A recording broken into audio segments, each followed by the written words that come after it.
Olá, está começando o programa Bárbaras. Esse projeto nasceu em 2023, inspirado em Bárbara de Alencar, primeira presa política do Brasil, considerada uma heroína da Revolução Pernambucana e da Confederação do Equador.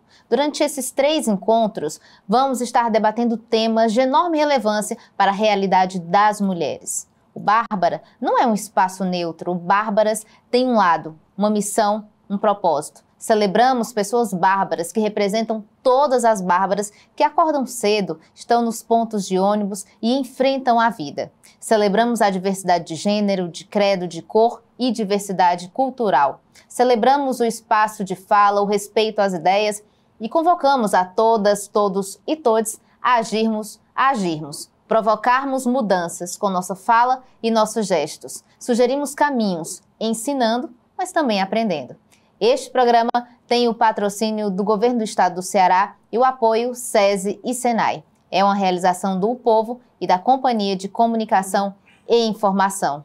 Nosso bate-papo do Bárbaras de hoje é sobre legislação brasileira voltada para a proteção das mulheres. E para conversar com a gente sobre este assunto, recebemos aqui a doutora Lívia Araújo e Silva Rodrigues, promotora de Justiça do Núcleo Estadual Pró Mulher do Ministério Público do Estado do Ceará, o NUPROM Ceará, e a doutora Rosa Mendonça, juíza de direito do Juizado da Violência contra a Mulher de Fortaleza. Sejam muito bem-vindas ao Bárbaras, é um prazer recebê-las aqui para a gente estar ampliando esse debate e falando sobre legislação, que é um assunto também de extrema importância e importante também para quando a gente fala sobre a violência de gênero, né? Tudo bem, Rosa? Tudo bem, obrigada pelo convite. A gente que agradece. Tudo bem, Lívia? Tudo bem. Sejam bem-vindas novamente. Eu queria começar falando do início, né? Nem todo mundo entende quando a gente fala sobre legislação. O que significa, né?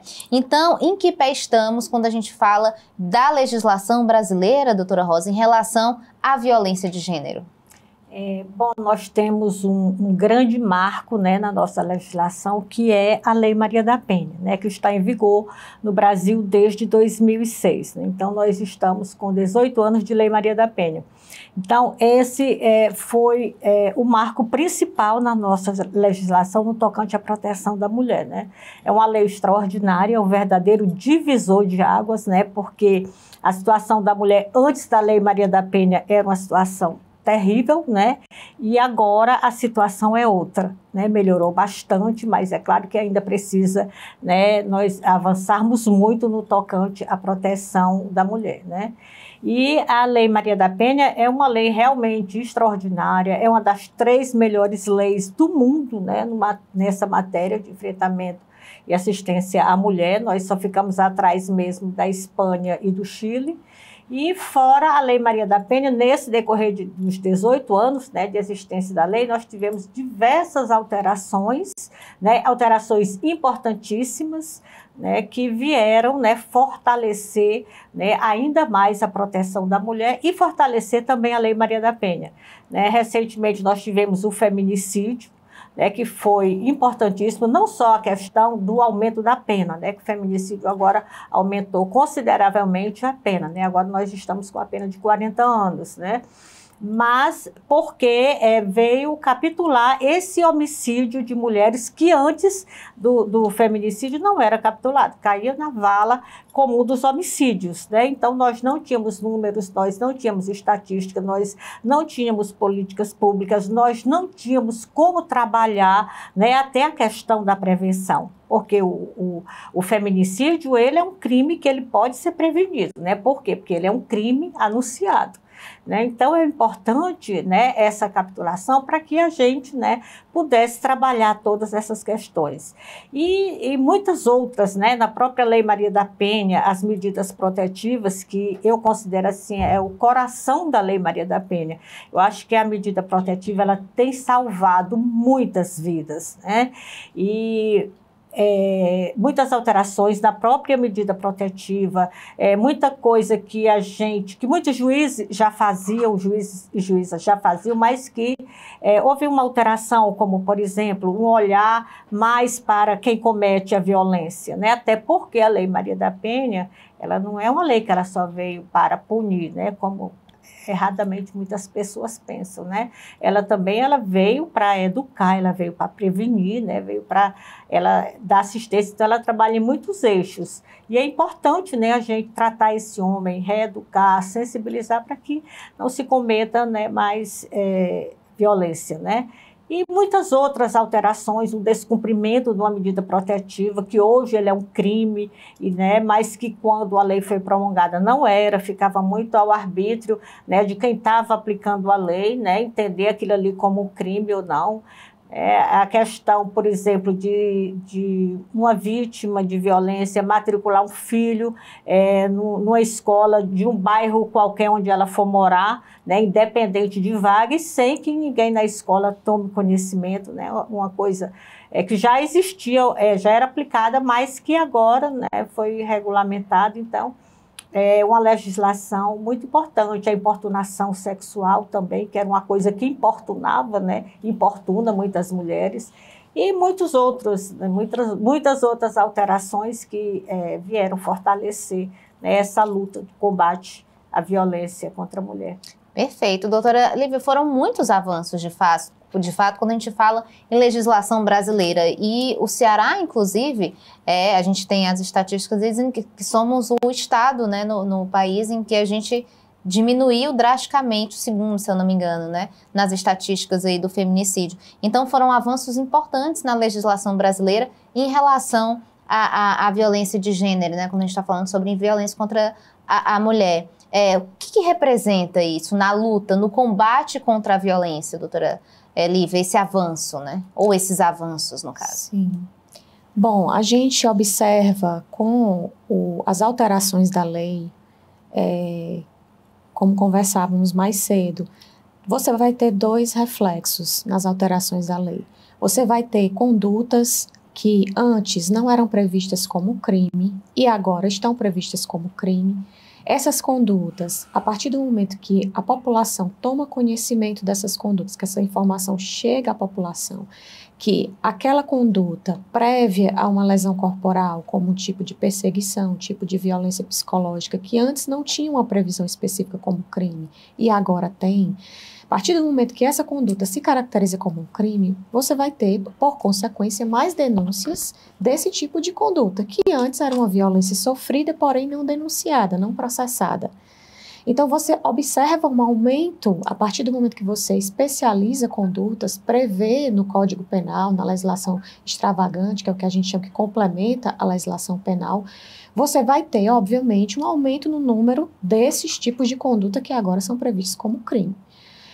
Outra coisa, quando você investe em políticas públicas, como é o caso do estado do Ceará, com o aumento, né, das casas lilás, né, os pontos de atendimento de mulheres, né, com atendimento especializado de mulheres vítimas de violência, Casa da Mulher Cearense, né, que também foram desenvolvidos em outros municípios, além da Casa da Mulher Brasileira, que já funciona em Fortaleza, salas lilás, né, também que, como eu falei, são pontos de atendimento para mulheres em situação de violência. Quando você aumenta essa oferta das políticas públicas, aproxima esses equipamentos da população, das mulheres, você vai ter, em consequência, mais denúncias, porque as mulheres elas vão se sentir mais acolhidas naquele ambiente, para conversar, para desabafar, sem ser revitimizada, né, sem ser julgada, porque está trazendo ali uma situação que vai mexer com a própria intimidade dela, vai expô-la, né, socialmente. Então, para vencer uma série de barreiras que ela tem de natureza psicológica, de natureza econômica, porque ela depende muitas vezes daquele agressor, né, ela precisa ter uma rede de acolhimento. E qual é a importância também desses equipamentos, dessa rede de acolhimento? Evitar as formas mais graves da violência. é saber que quando ela sofreu uma importunação sexual, ou quando ela sofreu uma perseguição, ou uma violência patrimonial ou psicológica, ela já vai encontrar um acolhimento. Ela já vai poder levar aquela situação para conhecimento da polícia, do Poder Judiciário, do Ministério Público, que vão poder agir, fazer o seu trabalho através do processo criminal regular, e assim ter mais chances de romper aquele ciclo da violência nos primeiros sinais em que ela se apresenta. E esse é o objetivo da norma, sempre avançar para que as condutas menos graves, digamos assim, elas já sejam processadas, elas já tenham uma resposta por parte do Estado e que aquela mulher já se encontre acolhida, já tenha soluções para a situação dela, que ela possa vislumbrar uma independência, uma saída daquele contexto com segurança. Que ela possa se dirigir a um órgão público, a uma delegacia de polícia, a uma promotoria de justiça, ao Poder Judiciário, pedir uma medida protetiva e saber que ela vai poder fazer uma denúncia, ou ainda que ela não queira fazer uma denúncia, porque para conceder medida protetiva não precisa que ela formule uma denúncia contra o agressor, mas tão somente que ela externe a situação de risco que ela está vivenciando e a necessidade que ela tem de um afastamento daquele agressor dela. Então ela vai ser prontamente atendida, acolhida e ter o seu pedido deferido pela justiça, garantindo que ela esteja resguardada de toda forma de violência com relação àquele agressor. Então, como a doutora Rosa bem falou, a medida protetiva é essencial no processo, na proteção da mulher. Os tribunais de justiça de todo o país já fizeram levantamentos da importância da medida protetiva, sobretudo com relação ao feminicídio, onde cerca de 80% a 90% dos casos de feminicídio não são antecedidos da medida protetiva, ou seja, quando acontece aquele crime de feminicídio, a vítima não está em medida protetiva, não está com a medida protetiva em seu favor. Então, o que ressalta a importância da procura por esse mecanismo, né, tão relevante que veio na Lei Maria da Penha. Antes da Lei Maria da Penha, como bem disse a doutora Rosa, nós tínhamos um tratamento igual, digamos assim, para vítimas diferentes.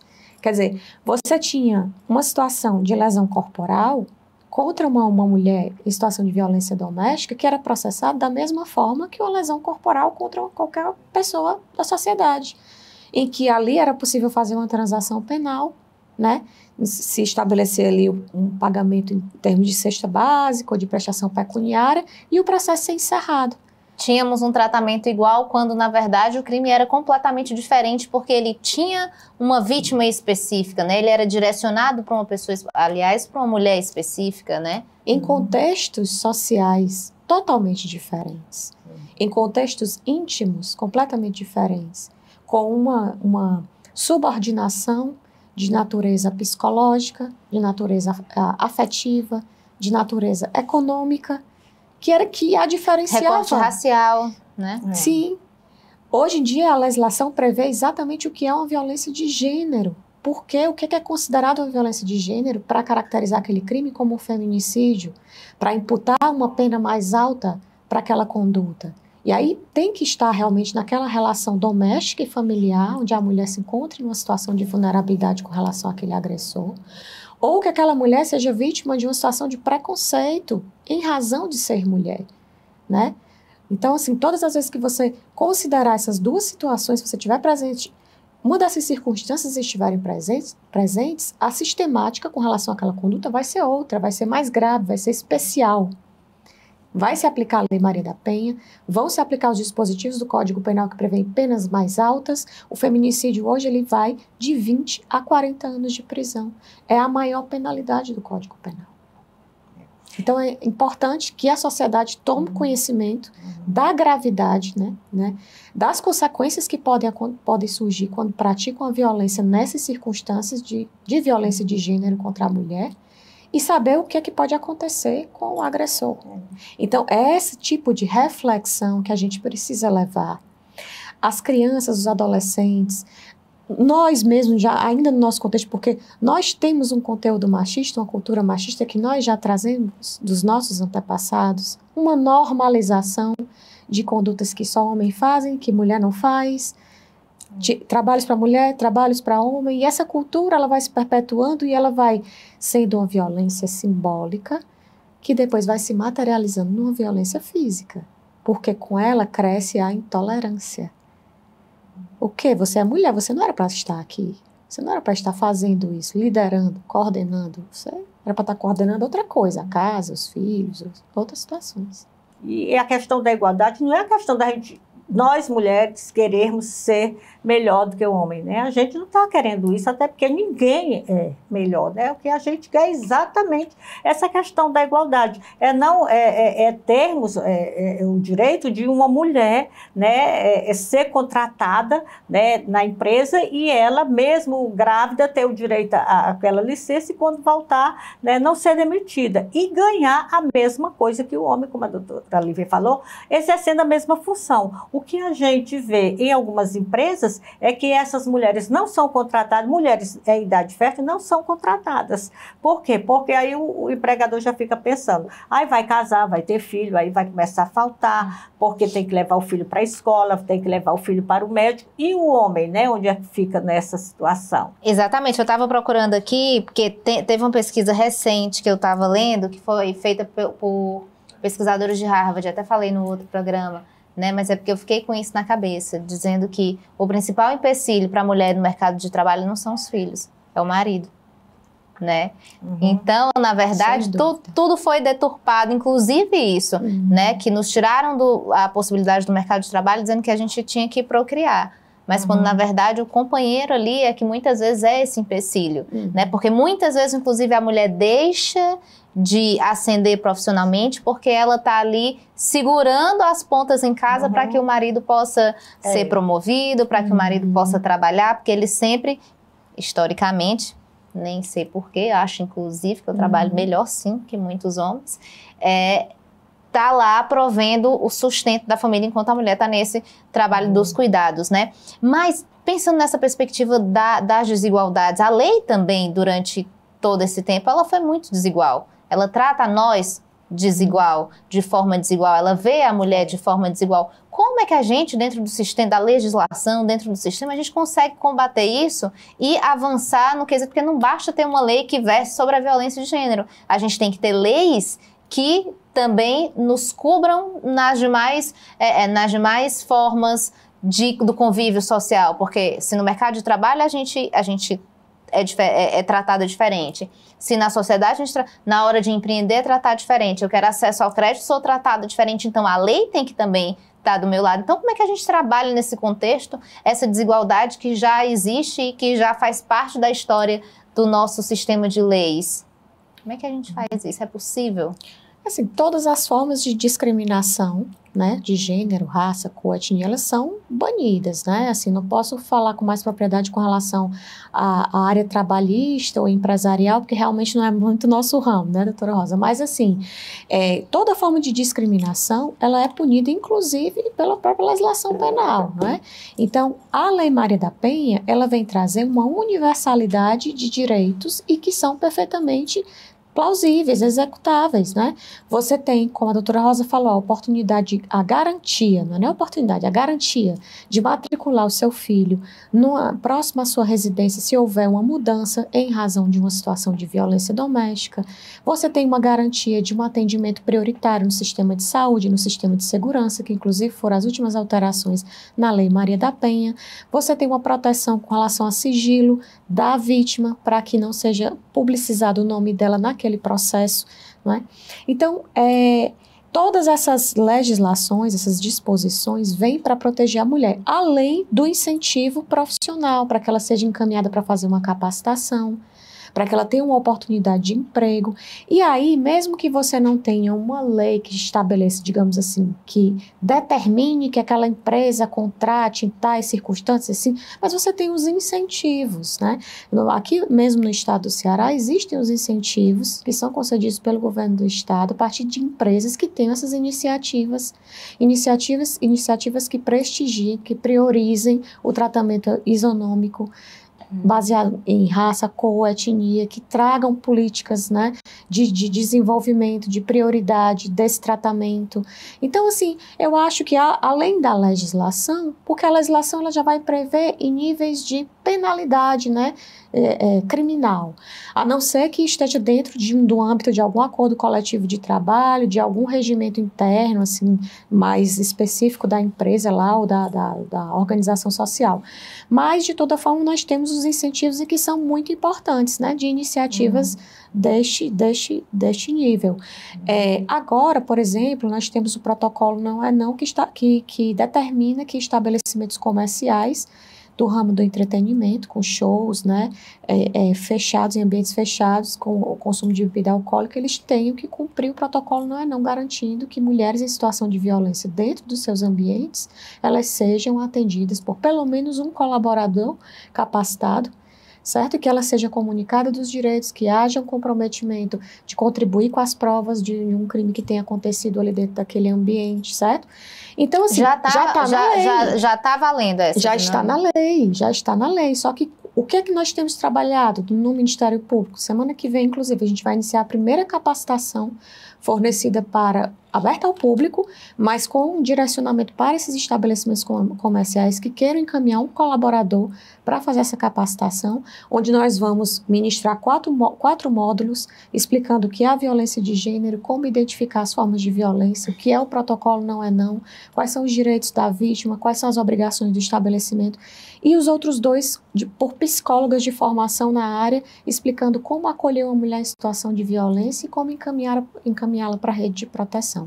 Então, antes da cobrança da lei, a respeito do cumprimento dessas regras, nós estamos vindo com a informação, a oportunidade de informação, de fazer com que as empresas cumpram voluntariamente o protocolo, estamos fazendo essa parceria, digamos assim, facilitando que o público, que as empresas tomem conhecimento dessas informações, tenham um direcionamento, puxa, aconteceu, o que é que eu vou fazer, a quem eu procuro, quais são os canais de comunicação, para onde eu encaminho.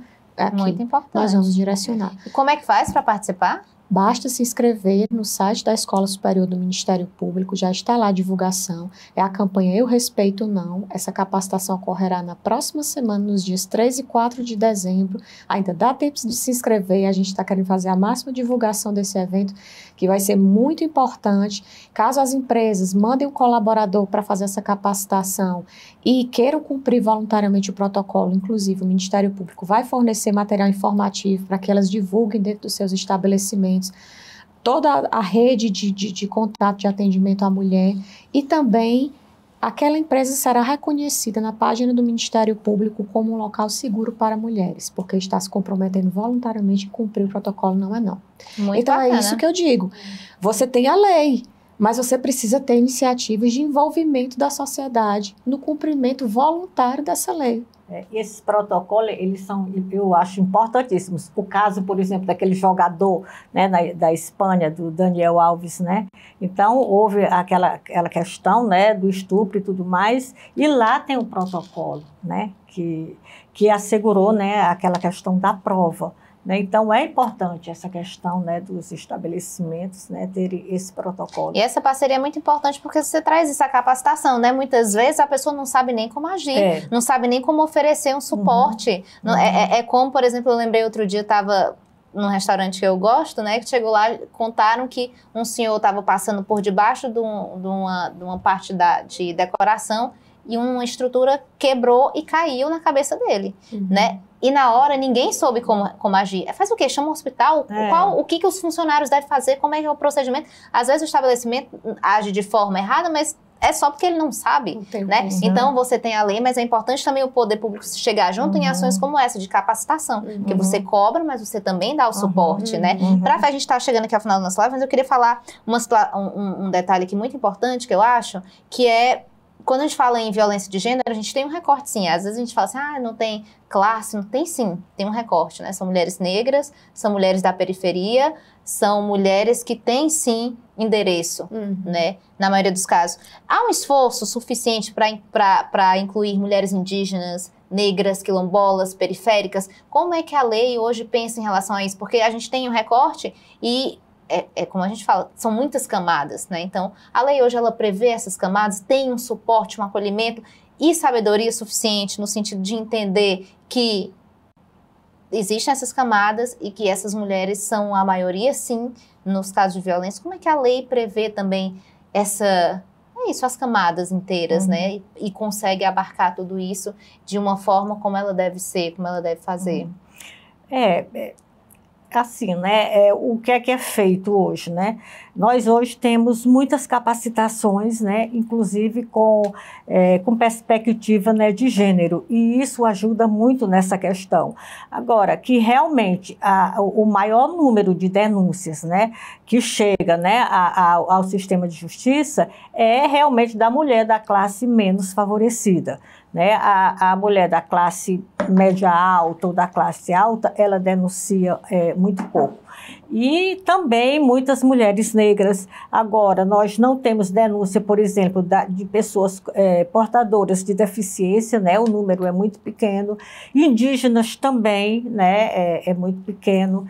Quilombolas. Então, o que é que a gente faz? A gente chega nesses locais, exatamente para, como a doutora Lívia disse, para informar, para divulgar, porque a Lei Maria da Penha, ela é uma lei 100% conhecida da população, mas a maioria das pessoas efetivamente não conhece a lei, não sabe dos seus direitos, não sabe o que é uma violência, né? Muitas de nós mulheres, até hoje, com 18 anos de Lei Maria da Penha, né? Muitas mulheres e muitos homens entendem que violência contra a mulher é só a violência física, é só aquela que deixa uma marca no corpo, né? Aquela que deixa uma lesão, né? Quando existem outras violências que às vezes são, se não for uma violência física que deixa uma sequela extremamente grave, são tão mais graves, né, quanto determinadas violências físicas, né? A violência psicológica é um terror, né? É a pior violência que eu acho, né, que possa uma mulher ter, né, uma ressalva essa da violência física, né, extremamente grave. E que vive durante anos, né? Muitas vezes a vida toda. A gente tem muitos números de mulheres que se suicidam, né? E essa é uma coisa ainda que não é estudada, se suicidam por conta da violência psicológica. E a gente não tem, né, esse número, a gente não tem esse estudo. E a gente sabe que isso acontece muito, né? E a gente tenta levar para todos esses locais, para todos esses territórios, o conhecimento da lei. E, como a doutora Lívia falou, quanto mais se conhece, né, mais a pessoa se encoraja, né, para denunciar, porque sabe que agora, né, já tem um determinado direito, mas que é muito difícil, né? Como eu disse, é difícil para qualquer mulher fazer a denúncia. Você imagina para uma mulher, por exemplo, uma surda-muda que não tem aquela condição, né, de se comunicar. É difícil. Um tempo eu fui fazer uma audiência com uma pessoa dessa, tive que adiar a audiência por umas 3 vezes porque não tinha intérprete. Né? E a pessoa queria se comunicar e a gente assim não entendia, né? Da mesma forma, a mulher com deficiência para se deslocar, né? Ou até mesmo para ter um acesso, que hoje nós temos as medidas protetivas online, né? Que facilita, mas aí vem a questão, né? Da pessoa não ter uma internet, né? Não ter uma coisa para fazer essa denúncia. Então, são muitas essas barreiras e que a gente tenta quebrar essas barreiras, levando, né, o conhecimento, né, da existência da lei e de toda uma rede, né, de atendimento para minimizar, né, aquela situação. Perfeito. E, na verdade, assim, você tem a Constituição, que é a lei maior e que trata da igualdade entre todas as pessoas, independente de gênero, raça, cor, e que as pessoas sejam tratadas de maneira igual, né, a partir e de maneira desigual a partir das suas desigualdades. Não tem como você estabelecer um mesmo tratamento, dar uma mesma estrutura para uma pessoa que possui uma deficiência física e para uma pessoa que não possui. Então, você tem que criar oportunidades, mecanismos de inclusão dessa população que, né, que porventura esteja, né, fora da... Você tem as cotas, né, o sistema de cotas para acesso às universidades, que levam em conta justamente a população negra. Para quê? Para que elas sejam inseridas, tudo vem no encontro da inclusão. Essas medidas, né, elas têm que caminhar alinhadas, né? Por exemplo, os sistemas de proteção, os movimentos de proteção aos negros, aos indígenas, eles têm que caminhar junto com o movimento das mulheres. Porque, como você falou, existe o recorte, existe uma estatística importante, uma estatística mais elevada de mulheres negras vítimas de violência se comparadas com mulheres brancas. Porque além de ter o componente de mulher, ela tem o componente negra, raça, da e raça. social também. Exatamente. Social muito e ainda grande. tem o social. Então, assim, eu acho que todos esses movimentos, eles têm que caminhar em conjunto, para que cada um consiga dar o seu suporte. Aqueles movimentos que são mais dedicados, né, à questão racial, eles vão se apropriar mais da matéria, né, de tudo que está sendo desenvolvido a nível internacional, a nível nacional e a partir de legislação que proteja essa população, associada ao que nós já temos do sistema de proteção à mulher.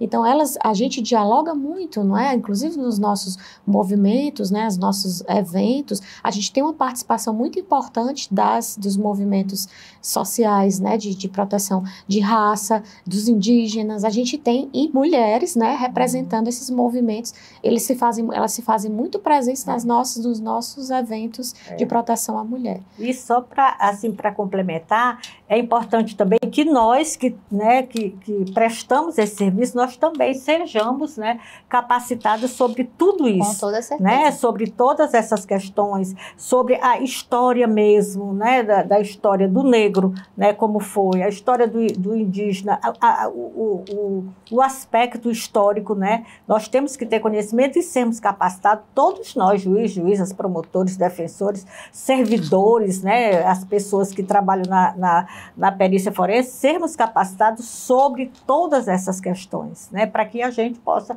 prestar um serviço, né, de qualidade. Perfeito. Até para conseguir ter uma visão, né? Porque como a gente vive aí a gente é versado na nossa sociedade que tem esse contexto que a gente sabe, né? Então, e até a gente mesmo reproduz muitas vezes esse machismo, né? Essa questão do patriarcado. Então, o poder público, inclusive, tem que sair na frente em relação à capacitação de todo o seu corpo de funcionários, né? Seja defensor, promotor, seja estando na frente, estando atrás, todo mundo tem que se embrenhar nessa luta e que é por isso tão importante espaços como esse, do Bárbaras, né? Para que a gente possa ampliar esse debate, porque comunicação é poder, informação é poder. Então, se a gente amplia esse debate, traz para a educação, traz para a TV, traz para os meios de comunicação, a gente consegue avançar juntos, né? Queria muitíssimo agradecer doutora Rosa, doutora Lívia aqui pela participação e por nos ajudar a entender um pouco mais sobre a legislação brasileira quando a gente fala sobre violência de gênero. Obrigada, doutora Rosa. Eu é que agradeço, é uma oportunidade ímpar, e como você diz, a informação é poder, e é exatamente um espaço como esse que a gente, né, aproveita para divulgar, para levar o conhecimento. Então, é importantíssimo, né? Eu acho o trabalho da imprensa fundamental nessa questão da divulgação, né, dos nossos direitos, né, da legislação, de uma rede de atendimento. Então, eu só quero agradecer, né, e parabenizar esse espaço pela escolha, né, do tema. Obrigada, a gente te agradece. Obrigada, doutora Lívia. Obrigada mais uma vez pela oportunidade. Eu acho que a informação, ela é prevenção também. Né? Se você consegue levar essa informação ao maior número de pessoas, você consegue ajudar o maior número de pessoas e você consegue evitar as formas mais graves de violência. Então, esse é um mecanismo muito importante. Então, é um trabalho que merece aplausos e que sempre vai encontrar a parceria do Ministério Público, do Poder Judiciário, de todos os órgãos envolvidos na proteção da mulher. Obrigada a vocês aqui e a você que nos acompanha. Lembrando que o Bárbaras tem o patrocínio do Governo do Estado do Ceará e apoio do SESI e SENAI. É uma realização do Povo e da Companhia de Comunicação e Informação. Um abraço e até a próxima. Tchau!